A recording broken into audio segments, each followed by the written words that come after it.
Chers membres de Foi Vivante en CE, Vendredi Saint, nous nous réunissons une fois de plus dans la présence sacrée de notre Seigneur, le Roi des rois, le Sauveur du monde.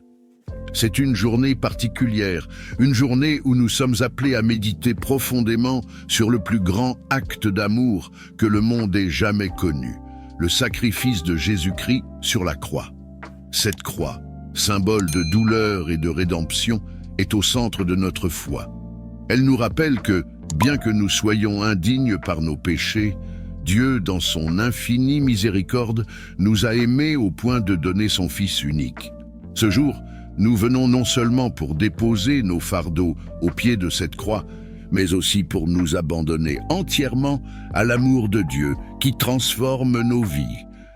La croix n'est pas simplement un objet, mais une invitation à mourir à nous-mêmes pour renaître en Christ. Elle nous parle de sacrifice, de pardon, de réconciliation et d'espérance. En elle, nous voyons l'agonie de Jésus, mais aussi la victoire sur le péché et la mort. Méditons sur Jean 3, verset 16. « Car Dieu a tant aimé le monde qu'il a donné son Fils unique, afin que quiconque croit en lui ne périsse point, mais qu'il ait la vie éternelle. » Cette vérité profonde devrait résonner dans nos cœurs aujourd'hui et chaque jour de notre vie. Prenez un moment pour réfléchir à ce que la croix signifie pour vous. Pensez à ces moments où vous vous êtes senti perdu, accablé par la culpabilité ou submergé par des épreuves. La croix est là, immuable, comme un phare dans la tempête. Elle nous rappelle que peu importe la gravité de nos péchés ou la profondeur de notre douleur, le sang de Jésus est suffisant pour nous purifier, pour nous restaurer et pour nous offrir une nouvelle vie. Seigneur Tout-Puissant, nous venons devant toi avec humilité, conscients de notre indignité, mais remplis de gratitude pour ton amour incommensurable. Merci pour la croix. Merci pour le sacrifice de Jésus-Christ.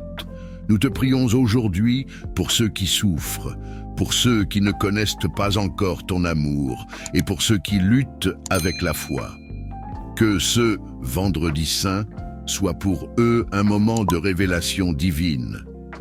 Prenons le temps de méditer sur Galates 2, verset 20. « Je suis crucifié avec Christ, ce n'est plus moi qui vis, c'est Christ qui vit en moi. » Cette parole de l'apôtre Paul nous enseigne que la vie chrétienne est une vie d'abandon total à Dieu.